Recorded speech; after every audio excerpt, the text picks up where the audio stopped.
Hello बच्चों, welcome back to my YouTube channel Maths Plaza. बच्चों, आज मैं इस वीडियो में Bihar board class 9th KC Sinha math exercise 3.2 का क्वेश्चन नंबर 12 तक का सॉल्यूशन करा दिया गया था। आज मैं इसमें क्वेश्चन नंबर 13 और उससे आगे का सॉल्यूशन कराने वाला हूँ। आइए देखते हैं। तो क्वेश्चन क्या दिया है, गुणनखंड प्रमेय लागू करके बताइए कि निम्नलिखित स्थितियों में से प्रत्येक में gx जो है वो px का गुणनखंड है या फिर नहीं है। px का मान दिया गया है, gx का भी मान दिया गया और पूछ रहा है कि ये gx जो है ये px का गुणनखंड है या फिर गुणनखंड नहीं है। तो क्या करेंगे हम लोग, तो gx का मान क्या दिया, x+1 दिया है, इसको क्या करेंगे, 0 की इक्वल कर देंगे। ठीक है, सेम रूल वही रहेगा। x बराबर उधर भेजेंगे कितना देगा, -1 बन जाएगा। अब यहाँ लिखना है गुणनखंड प्रमेय से,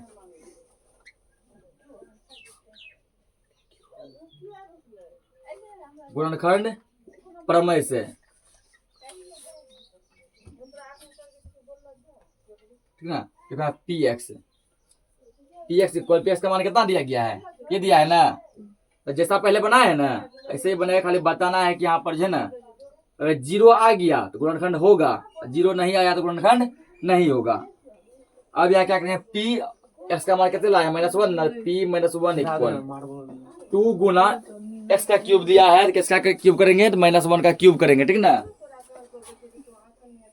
-1 का क्यूब प्लस x स्क्वायर -1 का स्क्वायर माइनस 2 गुना x का मान कितना दिया, -1 दिया है ना, -1। अब क्या करो, उसको तोड़ो। कल क्या बताए थे, यदि माइनस पे पावर रहता है, यदि ओड संख्या, ठीक ना, यानी कि विषम संख्या, वो माइनस ही होता है, पता है कल। जैसे कि 1 पे पावर हो गया, जैसे 3, 5, 7, 9, ठीक है, तो वो माइनस में आएगा। तो 2 गुना -1 -2 हो गया। और क्या बताते, यदि पावर सम संख्या रहे तो बाहर निकलता है प्लस में। जैसे -1 पे पावर है सम संख्या, ये प्लस में निकलेगा, माइनस में प्लस, 2 एकम 2 -1, ठीक ना। आप देखो इसमें कुछ कट रहा है ना, कौन कौन से कट रहा है, तो क्या देख रहे हैं हम लोग यहाँ के कि -2 + 2 कट रहा है आपस में, -2 और प्लस आपस में क्या हो रहा है, कट रहा है। +1 -1 भी क्या हो रहा है, तो बचा क्या, 0 बचा, ठीक ना। इसका मेन टारगेट क्या था, 0 ही लाना। अब 0 आ गया तो हम कह सकते हैं कि हाँ gx जो है px का गुणनखंड है। नीचे तुम लोग लिखेगा, हम यहाँ लिखते हैं, जगह नहीं है वहाँ। तो अतः gx के बदले क्या था, x-2 था ना। तो अतः x+1 px का गुणनखंड है, px का गुणनखंड है। या फिर यहाँ पर देखो x+1 के बदले तुम लोग gx भी लिख सकता है, क्योंकि देखो x+1 किसका मान है, gx का मान है ना। x+1 किसका मान है, gx का, तो ऐसा भी लिख सकता है, अतः gx px का गुणनखंड है। इसको नोट करो। देखो यहाँ पे x का मान ये दिया है और gx का मान ये दिया, ठीक ना। तो gx के वैल्यू को क्या कर दो, 0 के इक्वल कर दो। क्या दिया, x+2 दिया है, x+2 इक्वल क्या करेंगे, 0। x का मान क्या आ जाएगा, -2 आएगा ना। देखो यहाँ गुणनखंड प्रमेय से,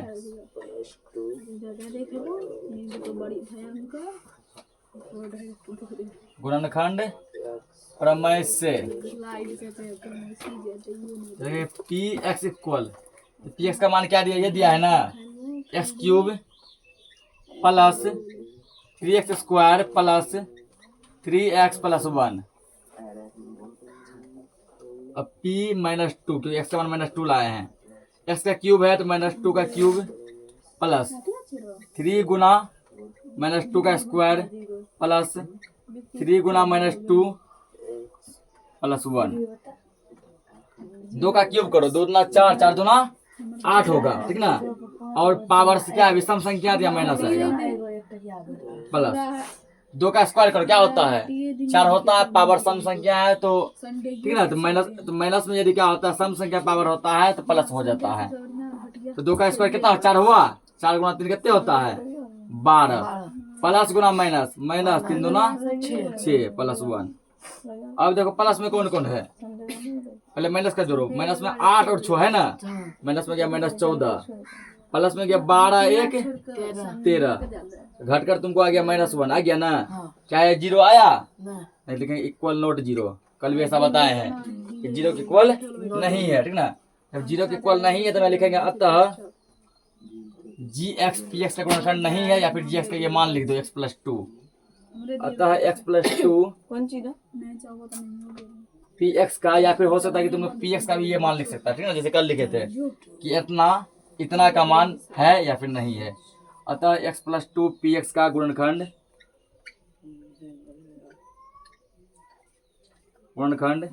नहीं है।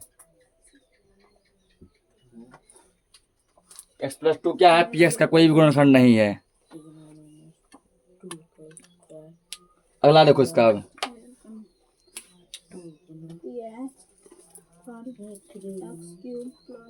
आगे दिया गया है px equal x³ minus 4x² plus x plus 6, और gx का वैल्यू दिया गया है x-3, और बताना है कि यहाँ पे gx जो है px का गुणनखंड है या फिर नहीं है।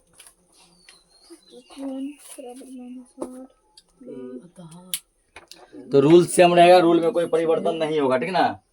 हल gx को क्या करो, 0 के इक्वल कर दो, तो x-3 इक्वल क्या हो गया 0, तो x बराबर आ गया तुमको प्लस में 3। क्या लिखेंगे, गुणनखंड प्रमेय से, गुणनखंड प्रमेय से तो लिखेंगे px इक्वल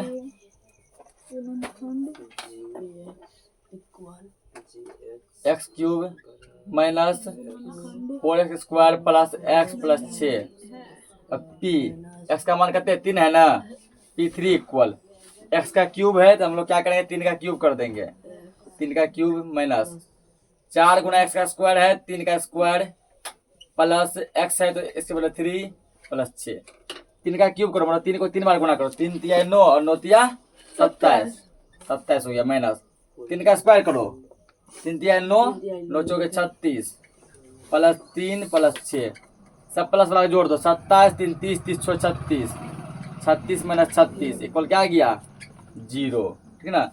0 आ गया तो हम लोग कह देंगे कि यह जो है गुणनखंड है। अतः x+3 px का गुणनखंड है। दो को हाँ आ गया, अगर नहीं आ गया इसको नोट करो। तो क्या बोला, जांच कीजिए कि इतना जो है इतना का गुणनखंड है या फिर नहीं है, ठीक ना। तो जिसके बारे में कहा जो गुणनखंड है या नहीं है, इसका चर्चा जहां हुआ है उसको इक्वल 0 कर दो, यही करा है ना। ये जो है इसका गुणनखंड है या फिर नहीं है तो इसको 0 के इक्वल करो। क्या लिखेंगे 7 प्लस 3x बराबर क्या लिखेंगे 0, तो 3x बराबर 7 इस साइड प्लस में उस साइड जाएगा तो माइनस है, -7 x बराबर -7, ये है गुना में रह जाएगा तो भागा में, ये आएगा ना। अब क्या लिखेंगे गुणनखंड प्रमेय से, तो 0 का इक्वल करने का मतलब होता है कि हमको x का मान लाना है। क्या लाना है, x का मान लाना है। गुणनखंड प्रमेय से इसको मान लो px बराबर है, इसको क्या मान लेंगे px मान लेंगे, 3x³ plus 7x p, x का मान कितने लाए -7/3 ना, -7/3 दे दो ब्रैकेट में, 3 गुना यहाँ क्या करेंगे -7/3 का स्क्वायर, -7/3 का स्क्वायर प्लस 7 गुना यहाँ पर -7/3, क्या करो 3 गुना -7 का स्क्वायर करो, 7 7 49, और माइनस का स्क्वायर क्या हो जाता है प्लस, 3 का स्क्वायर क्या होगा 3 तिहाई 9 होगा। यहाँ पे प्लस और माइनस कितना हो गया, माइनस हुआ, 7 7 49 बटे क्या बच गया 3, ठीक है ना। तो अब यहाँ देखो कि इस 3 से ये 9 कट रहा है ना, 3 एकम 3 और 3 तिहाई 9 कट गया ना। ये जब कट रहा है नीचे क्या लिख सकते हैं हम लोग? 49 से कम 49/3, ये -49/3। अब देखो यही चीज सेम प्लस में, यही चीज सेम माइनस में, तो हमको एलसीएम लेने का काम है, ठीक ना? उतना दिमाग ही नहीं लगाना है, क्योंकि सेम चीज प्लस में भी है, सेम चीज किस में है? माइनस में भी है। अगर मान के चलो यदि एलसीएम इसको लेंगे, इनका घटा हो गया है ना, इसको एलसीएम लेके बनाएंगे लघुत्तम लेके, तब भी पूरा अंत में रिजल्ट क्या मिलेगा? 0 मिलेगा। तो हम लोग क्या करते हैं उसको, ठीक ना, टेक्नोलॉजी की याद रखेंगे, टेक्निक। यदि सेम चीज प्लस और माइनस में कट के क्या मिलता है? 0 मिलता है। तो 0 मिल गया तो ये गुणनखंड होगा कि नहीं होगा? होगा। तो अब अतः यहाँ से छाप दो 7 + 3x क्यूब प्लस 7x का गुणनखंड है। गुणनखंड है। इसको नोट करो। देखो यहाँ पे जांच कीजिए कि x + 2 बहुपद इतना और इतना का गुणनखंड है, यानी कि चेक करना है ये x + 2 जो इसका भी गुणनखंड है, ठीक ना, यानी इसके इक्वल 0 होना चाहिए। तो यही x + 2 इसका भी गुणनखंड है या फिर नहीं है, या फिर हो सकता है इसका होगा इसका नहीं होगा, चाहे दोनों का नहीं होगा चाहे दोनों का होगा, ठीक ना। तो 3 कंडीशन हो सकता है। क्या क्या? या तो दोनों का होगा, या तो दोनों का नहीं होगा, या एक का होगा दूसरा का नहीं होगा। इसके इक्वल पहले 0 करो। x + 2 इक्वल क्या करेंगे? 0। x का मान क्या निकल गया? -2। लिखो यहाँ गुणनखंड प्रमेय से।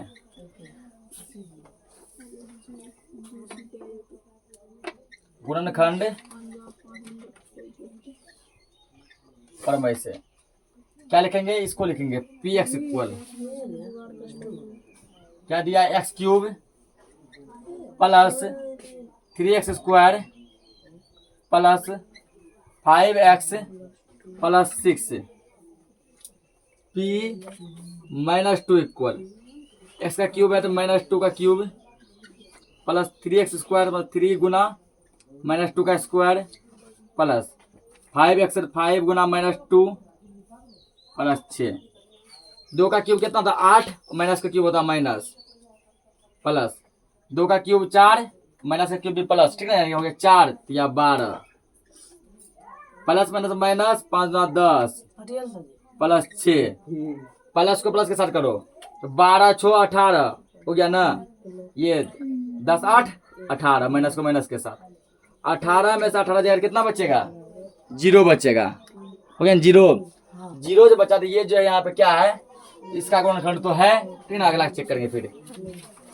अतः x + 2 x³ प्लस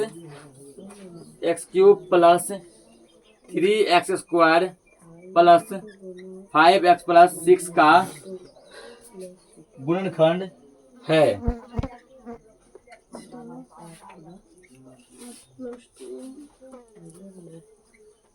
गुणनखंड है, ये कर दिए। क्या ये यहाँ बन गया? नहीं, ठीक ना, क्योंकि इसमें डबल क्वेश्चन दिया है ना। एक दिया होता तो यहीं बन जाता। अब यहाँ लिखेंगे पुनः मतलब क्या था? फिर इसको क्या माने? px माने है ना, इसको मान लो qx। क्या मान लेगा? qx। तो पुनः qx इक्वल 2x + 4, ठीक ना।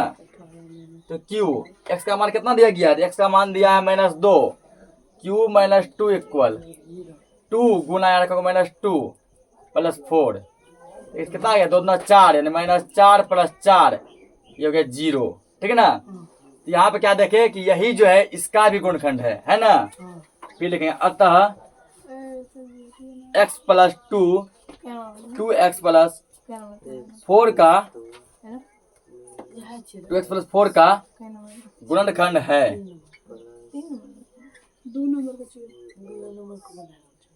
गुणनखंड है, नोट करो इसको। इसमें डबल क्वेश्चन था, ठीक ना। क्वेश्चन क्या कर रहे हो? जांच कीजिए कि बहुपद इतना QT दिया, ठीक ना, इतना का गुणज है कि नहीं है, ठीक। इसको क्या करो? 0 के इक्वल कर दो, ठीक ना। क्या कहें? 0 के इक्वल। तो 2t + 1 इक्वल क्या हो गया? 0। 2t इक्वल 1 है, इस साइड प्लस वो साइड जगह तो माइनस में -1। t इक्वल -1, ये जगह बटे में क्या हो जाएगा? 2 हो गया ना। यहाँ देखो क्या पूछा है, गुणज पूछा है ना। यदि गुणनखंड पूछता तो यहाँ क्या लिखते हैं, गुणनखंड प्रमेय से लिखते हैं ना। लेकिन क्या पूछ दिया गया, गुणज, और गुणज प्रमेय नहीं होता है। डायरेक्ट लिखो अब क्या दिया, क्यू टी इक्वल 4t³ यानी किसी प्रमेय में नहीं, ठीक है, न शेषफल प्रमेय, न गुणनखंड प्रमेय और न ही गुणज प्रमेय। सीधा अब लिख दिया, हटाओ इसको, लिखो अब क्या है, 4t³ plus 4t² minus t minus 1। Q और टी का मान क्या लाए, ये लाए हैं ना, -1/2 बराबर 4 गुना -1/2 का क्यूब प्लस 4 गुना -1/2 का स्क्वायर माइनस -1/2, ये माइनस ये वाला है ना, और ये जो माइनस है ये टी का मान है, यहाँ पे रखे है ना, ध्यान रखना, कंफ्यूजन नहीं करना। यहाँ गुना करो, 4 गुना -1 का क्यूब क्या होगा, -1/2 का क्यूब क्या होगा, 8 होगा, प्लस 4 गुना -1 का स्क्वायर होगा 1, स्क्वायर में जो है ना माइनस नहीं आता है, 2 का स्क्वायर 4, माइनस क्या हो गया, प्लस 1/2 माइनस 1। अब देखो कौन काट रहा है इसमें, ठीक ना, जो सब काट रहा है उसको कटाओ। तो कौन सब काट रहा है, 4 एकम 4 कट गया ना, ये देखो 4 एकम 4, 4 दूनी 8, यहाँ क्या क्या गया, -1/2, यहाँ क्या गया, प्लस 1 गुना 1 1, यहाँ क्या आ गया, 1 प्लस में 1/2, यहाँ क्या आ गया, -1। या अब देखो इसमें कौन कौन जन और कटेगा, अभी -1/2 प्लस में, -1/2 माइनस में खत्म, 1 प्लस में 1 माइनस में, ये भी खत्म। कितना आ गया, 0 आ गया ना। जब कोई चीज सेम प्लस और माइनस दोनों में होता है, वो क्या होता है, कट जाता है, 0 आया था, लिख दो। अतः ये क्यू टी, चलो अतः क्यू टी 2t + 1 का गुणज है। तो इसको नोट करो। आज के लिए तो क्लास को इतना ही रखते हैं, ठीक ना। बाकी जो भी क्वेश्चन बचा हम लोग नेक्स्ट लेक्चर में कवर करेंगे। तब तक के लिए जय हिंद।